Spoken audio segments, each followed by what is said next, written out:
Imagine a world without screens.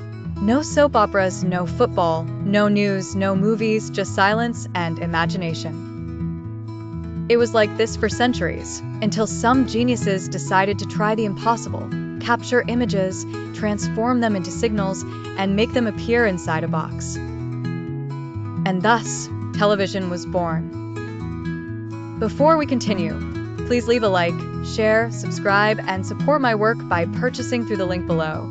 This keeps everything running and helps me continue bringing amazing stories to you. Now, let's travel back in time. The story begins at the end of the 19th century. In 1884, a young German named Paul Nipkow created a disc with holes called the Nipkow disc, which could transform images into lines of light. It was rudimentary, ugly, noisy, but it was the first seed of what was to come. Hey, I'll share, subscribe, I'll leave a like, support my work by purchasing through my link below. Decades later, another brilliant inventor, John Logie Baird, took the idea and in 1925 made the first public demonstration of a transmitted image, a poorly defined doll, but one that would leave the world in awe. This was officially the birth of mechanical television. But the real leap happened in 1927, when the young American Philo Farnsworth, at the age of 21, created the first fully electronic TV system. No discs, no mechanisms. It was pure technology, a cathode ray tube capturing and generating images. Few people know this name, but Farnsworth is considered by many to be the invisible father of modern TV. The first devices were huge wooden boxes with tiny screens and black and white images formed by electrons bombarding a phosphorescent surface inside the famous CRT tubes. They were heavy, energy-consuming, overheated, and had dozens of internal valves, parts that burned out easily and needed to be replaced like light bulbs. Still, it was considered a miracle. Over time, a question began to echo.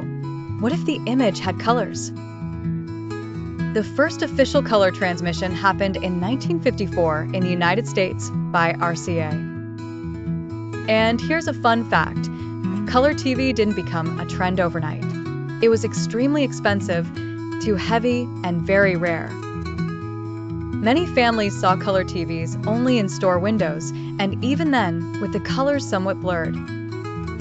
Inside, these TVs were true labyrinths.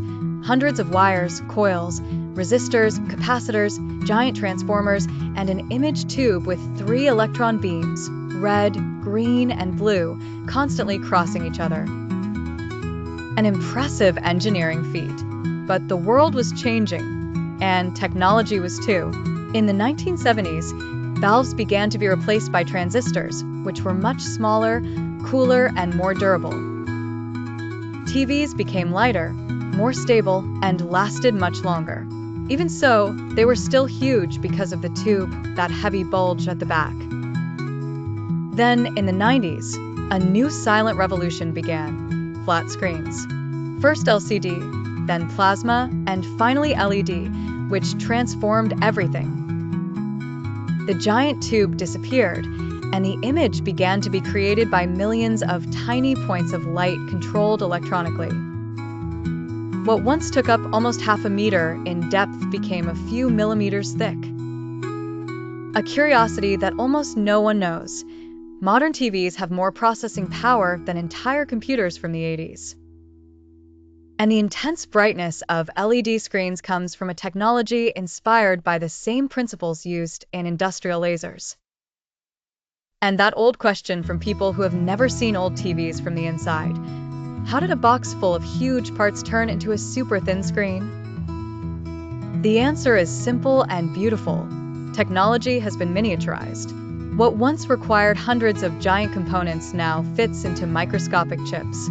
Signals that once depended on enormous coils are now digital, fast, and almost perfect. Today we have 4K, 8K, OLED, QLED, mini LED TVs, and each uses different techniques to generate light, contrast, and depth. An evolution so rapid that if the first inventors could see it, they wouldn't believe it all started with a perforated disc spinning inside a box. Television has changed the way the world gets informed, entertained, and moved. It has united peoples, broadcast wars, World Cups, moon landings, farewells, announcements, hugs, and stories that have accompanied generations.